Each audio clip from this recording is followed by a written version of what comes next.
এটি চুটিগল্প খৰিকটীয়া।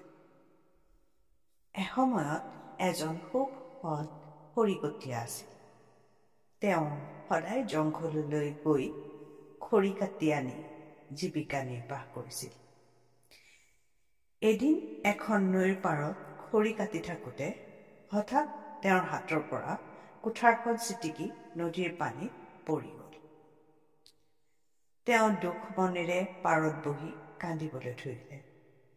হায় হায়, মোৰ এতিয়া কি হ'ব? মোৰ এখনেই কুঠাৰ আছিল, এতিয়া মই কেনেকৈ খৰি কাটিম? এনেকৈ কান্দি থাকোঁতে হঠাৎ এজনী জলপৰী পানীৰ মাজৰ পৰা উঠি আহিল। তেওঁ হাতত এখন চিকমিকাই থকা সোণৰ কুঠাৰ লৈ আহিছিল। পৰীয়ে খৰিকটীয়াজনক কুঠাৰখন দেখুৱাই সুধিলে, এইখন তোমাৰ কুঠাৰ হয়নে? খৰিকটীয়াজনে মূৰ জোকাৰি সেইখন তেওঁৰ নহয় বুলি ক'লে। এইবাৰ পৰীয়ে পানীত ডুব মাৰি এখন ৰূপৰ কুঠাৰ আনি সুধিলে, এইখন নেকি তোমাৰ কুঠাৰ? খৰিকটীয়াজনে পুনৰ মূৰ জোকাৰি সেইখন তেওঁৰ নহয় বুলি ক'লে।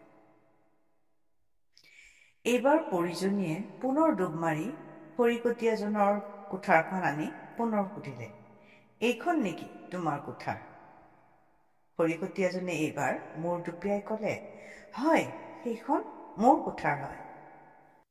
খৰিকটীয়াৰ সৎ স্বভাৱত সন্তুষ্ট হৈ পৰীয়ে তেওঁক তিনিওখন কুঠাৰ দি অন্তৰ্ধান হৈ গ'ল। খৰিকটীয়াজনে তিনিওখন কুঠাৰ হাতত লৈ আনন্দ মনেৰে ঘৰলৈ উভতি গ'ল। সাধুটোৰ পৰা আমি শিকিলোঁ যে সততাই হৈছে পৰম ধন।